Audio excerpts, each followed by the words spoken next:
The Post Office, Port Royal, Pennsylvania edition of the Post Office. So glad you joined us, Steve Post here. One of the things I've been so fortunate to do in my career of covering motorsports is kids like this guy. We'll talk to him in just a second. I do the Tuesday night program out at Millbridge Speedway, and for years I've been the voice of the summer shootout. So much so that I've followed two champions in NASCAR, Ben Rhodes and Daniel Hemrick last year, summer shootout grads. So I love the youngsters, including this guy that I've seen at Indoor Auto Racing, Briggs Danner. Hey man, how are you? Good, how are you? I am fantastic. Briggs, I think I ran into you in Allentown. It was the Ironton Telephone Company indoor race. When did you start in racing? When did the bug bite you to go racing? Well, I got my first quarter midget when I was, for my 5th birthday actually. So I started racing when I was 5 and just took off from there. Loved it. Ran all the quarter midget stuff we could and got into speedsters and stuff running at Kutztown. And then big block modifieds we started getting into, like Grandview, Big Diamond, and then that led to sprint car openings, and here we are. What's the transition been like? Is there one transition from speedsters to modifieds to sprint cars? Is there one transition that stands out to you as more significant than others? Or are they all kind of different but about the same? Yeah, I mean, they're all different, but the biggest transition I would say is probably the whole wing deal compared to the wingless. Like, even from the wingless to modified stuff, you know, once the track starts to go away, you start to slow down and stuff starts to slow down. But the wing deal is just totally different with clean air and dirty air. So it's a lot to get used to, and it just takes a lot of laps to get comfortable with. No doubt, it really does. As you have rolled along through your career, like I said, I think about the first time I caught up with you was Allentown Indoor Auto Racing, the indoor series, the TQ racing. The good news is you get a chance to keep doing it, racing. Yeah, I'm telling you, I don't know how you guys, I don't understand how you guys do it. I don't understand how you guys do it without just wanting to kill everybody on the planet, on the property. That is some intense racing, but it's probably been a pretty good proving grounds for you as well. Yeah, for sure. I mean, I remember going to those races before we were racing and watching. I was like, oh my God, these guys are crazy. Yeah. But now that you're in it, you know, it's different when you're behind the wheel. But that's like the fastest. Obviously, you're not going that fast, but that's the quickest that things happen on the track because it's so small area and the guys are going fast and there's a lot of grip. So things happen quick and you got to stay on your toes. The other thing that I've always been amazed about that indoor auto racing is who you're racing against, okay? That was the first thing. When Lenny Salmons is the promoter of indoor auto racing, he called me and I'm like, okay, do I want to go up and watch TQ's race in Allentown, Atlantic City, Syracuse, wherever we're racing at? And then I looked at the driver entry list and I'm like, oh my gosh. And when I started, Teddy Christopher was in there and Jimmy Blewett and guys like that, Timmy Buckwaller and everything. The good news is that the guys you're racing against there are some of the best racers in the Northeast. It's just that wintertime thing that kind of fills the gap. Yeah, I think a lot of guys do it to keep from getting rusty. You know, that's what I use it for mostly. And just the variety of guys that you get asphalt modified guys, super modified guys, dirt modified guys, sprint car guys. You know, you get everybody that wants to just pitch in and stay busy during the winter, and there's a lot of good cars that try to keep going. So. A lot of good cars, that's for sure. Do you follow all the other sports? Do you follow, all the other motorsports? Do you follow all of it all? I don't know how you do because you're running about everything on the planet, but no, do you follow much of it? I don't follow everything, but I try to keep watch on a lot of stuff. And you know, there's good guys in everything that you do and everywhere you go. So no matter where you go, everybody wants to win. That's the bottom line. Boy, isn't that the truth? Isn't that the truth? All right, I want to step totally away from the racetrack. I have been so fortunate because, and I mentioned at the top, there's been a lot of these young racers that have become NASCAR champions. Last year, 2 of the 3 touring champions, Ben Rhodes and Daniel Hemrick, I got to know them as little kids running the summer shootout. Life away from the racetrack. What is that like, Briggs? What do you what do you do? Where are you at? What's school like? What's everything like? Well, I work for my dad. I don't go to college or anything. Okay. So race during the summer and work when I'm not at the track. Work with my dad. We do paving and excavating. During the winter, we do snow removal, work on race cars, and get right back into it for the next year. So we keep busy with racing. That's really about it. What was life like in high school? Because kids are doing football and kids are doing, what was like as a racing kid in high school? And did anyone follow along with you on that? Yeah, some people did, but not everybody understands it to the way that it is. So, I mean, when I was still in school, we didn't do a whole lot of traveling stuff. Okay. So I was able to make school most of the time. we just race on the weekends and stuff. But obviously the sprint car stuff, like running the tours and everything, would make it totally different. So no, I got out of school actually right as I was getting out of school when we started with the sprint car stuff. So you know, just kind of worked out in my favor, and I don't go to college now, so I don't have any other dedications other than working and racing. So Where'd you talk about your dad working for your family? Is there a family history in the sport of racing? yeah, my grandfather started racing like Nazareth Speedway, Okay. and places like that, Dorney Park. He raced street stocks and late models and stuff, and then my dad got into it when he was a kid, ran quarter midgets, ran a lot of derby stuff, and legend cars he ran until I started racing. He got out to help me and my brother just do our own quarter midget deal, and he's all in for it. He loves going to the races and watching and helping out when he wants, and that's what he likes to do. Gosh, that is such a neat story, that's for sure. Okay, so let's go back a year or two. You're a high school kid.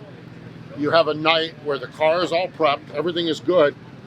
Is there anything beyond racing that you're into? I mean, I have two daughters that are college age now, as far as that goes. What do you do when you're away from the racetrack? If everything's ready to go, maybe a nice day out, maybe I'll call my buddy and we go for a drive or something. But other than that, you're watching racing, or you're going to watch races, or you're just hanging out at the shop with you guys or whatever. We try to put all of our attention into the cars, and that's how you get good. So. See, that's spoken. See, I was that's why I'm a radio guy. Okay, I was just kind of hanging out, and I was going out drinking with my buddies and going out and doing everything. You're busy watching video and following along with it. Yeah. I think that's absolutely amazing. I really think it is.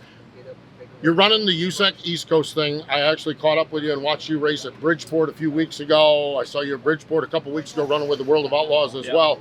Let's talk a little bit about the non-wing program. You're getting a chance to work with Kurt Michael, who is obviously good. How's it been? How are things going with your non-wing program, your USEC East program? It's really good. Well, Kurt, he's been around sprint cars a long time, but he did a lot of wing racing.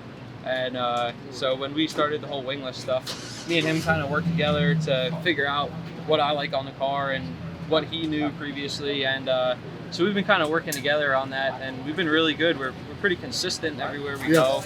And we got to hit a lot of big tracks here around PA, which is pretty cool. So we like to travel a little bit more, get to like Indiana, and we would like to hit Eldora and stuff like that. But right now it's tough to get out. Just fuel and the truck and trailer and everything, it's, you know, it makes it harder. So no, but we're getting used to this wing thing. He knows his wing stuff, and I just got to get used to it and learn what I like to do and learn what he likes to do and go from there. I'll qualify this by saying that we are at Port Royal Speedway for the Weicker Memorial. I know that's a few weeks ago as this thing airs, and you ran Lincoln last night. As I say, you mentioned with it, the biggest challenge with the wing sprint car. What has that been, trying to understand the wing sprint car? Definitely dirty air when you're in traffic. Like, you could get as many laps as you want by yourself and feel comfortable, but when you're on a restart with 10 cars in front of you, it's totally different. It's just something that you got to get used to, and you got to know in your head ahead of time what something's going to do and how you got to react to it getting into corners. So it makes it tough, but it's just going to come with time and laps. Yeah, I'm trying to think how you do that. It is recollection, it is memory. Yeah, it's just learn as you do. One of the things that we had, and this was probably before you were born, so I'm going to say, we had Lance DeWeese on Wing Nation a couple of years ago, and he said, I remember the night at Port Royal in the mid-1980s when the track did this, and I used it, and he passed Danny Dietrich a couple of years ago for the win. Yeah. The experience, the seat time, the logging all of the laps, the logging all the experiences, that's got to be critical for a young racer like you. Yeah, for sure. And getting out and traveling to different tracks definitely helps with that. You know, it's one thing to be good somewhere like the World Outlaw show. I felt comfortable at Bridgeport, but you go to Lincoln like we did last night, and we weren't bad by any means, but you're not as comfortable. So that makes a big difference. That's why it's pretty amazing. Like Larson, you can say he's got good equipment, but he goes to any place and any car, and he's like top fast time, and he's winning heats and winning features. So no, that's the end goal, to be able to hop in any car and go anywhere and do good like he does. That's what everybody strives for. You're a racer. You're here to win. You're here to run fast. You're here to understand, but you also understand where you're at. How good or bad do you do with bad nights? And you just talked. We just talked about it. We're coming off from Lincoln. You failed to qualify. How good are you with that? How bad are you with that? Do you assess it? Do you get pissed off? Do you just draw a line and say it never happened? How do you deal with bad nights? Because I hate to say this, you're going to have a few more along the way. But how do you deal with that? Yeah. Well, you want to forget about the bad nights, but you also got to learn from them. You know, I go back and watch replays and stuff, and you don't want to remember the bad nights, but you got to learn from them. So it's tough. I feel like I'm hard on myself a lot of times when something doesn't go right, but that's how you get better too. You don't want to do it again. So it kind of goes both ways, and you just try to eliminate all the bad things that you can, and some things are out of your control. Yeah, no doubt. That is cool. You have, over the course of your time, I've been following along with you, like I said, got to know you at Allentown, and you talked a little bit about your dad, talked about your grandfather racing, talked a little bit about Kurt Michael. I know your uncle is Don Hawk, who is a big agent with SRX and worked with Dale Earnhardt Incorporated, Speedway Motorsports. How important has it been for you to kind of surround yourself with some people, maybe like Kurt, that can really kind of help you in the steps along this process? Yeah, for sure. I mean, it's very important. Before the whole sprint car stuff started, we did our own thing. We had our own modified and the speedster stuff. So we're kind of in control of what we did. But when you get mixed up with other people, you want to make sure it's good people and people that are all in on it, so you can get the best out of everything that you can. And with Mike and John from E. Schneider & Sons and Kurt and all the guys that come to the races, I feel like that's kind of where we're at. Everybody likes what we're doing and everybody has fun, and that's what a lot of it is. We're standing in the pit area. I'm looking over here. There's Brian Brown's car right here. The ultimate as far as sponsorship and partners go and that sort of thing. You mentioned E. Schneider's and stuff. How big are you into that? Are you into the partnership and making sure that everybody that's engaged in this program, how do you play that as well and make sure that you're engaged with everybody that's not at the racetrack but helping you get to the racetrack? Yeah, I mean, well, when Bill Gallagher had this car, he just was searching around looking for people, and we won our first race that we ran with the wingless 360. So that just kind of carried over. And then when he passed away, Mike Heffler stepped up and he just bought everything. Kurt stayed on the team and everything. So everything stayed the same. It's just now I had somebody to run for again. And John from E. Schneider & Sons, the main sponsor for Heffner, he started helping us out on the modified and the speedster and stuff when we were in Kutztown. So we all kind of know each other, and it's all a good team that works well. So I couldn't ask for anything better to be able to work with the people that we do. Gallagher, I'll never forget this. I'm going out deep sea fishing in Daytona Beach, Florida. I'm coming out. I get on the boat. The guy comes up to me and says, "You don't know who I am." Yeah, you're right about that. Bill comes up, introduced himself. We spent the whole time fishing out there on the lake, or on the ocean, on the lake, on the ocean. We talked the whole time talking about URC sprint car racing and everything. So when I think of this 5G car, I think that is so cool. Where do you want to go, Briggs? What would when you talk about this racing career, where do you think you want this journey to go for you? Yeah, I don't know. A lot of people ask me that, and I guess I don't really have a definitive answer other than just go out and race. I mean, I have a lot of opportunities here with Mike and everybody involved that we can do a lot of wing racing if we want. We really like the wingless stuff. We're good in the wingless stuff, but the next step would be traveling all the time. So, that's something to consider. But the PA scene out here is huge, and it's local for us right now. But, obviously like the World Outlaw Series or the All-Star Series is huge no matter where you go. So, I don't know. We got to think about it and see what opportunities come up and go from there. How old are you? 20. 20 years old. Look at this kid. 20 years old, and he's got all of these opportunities. That is really, really cool. Well, I'll tell you what. As I started this podcast with, I love watching young people come into this sport, whether it's box stocks at Millbridge or Legends cars at Charlotte or indoor auto racing.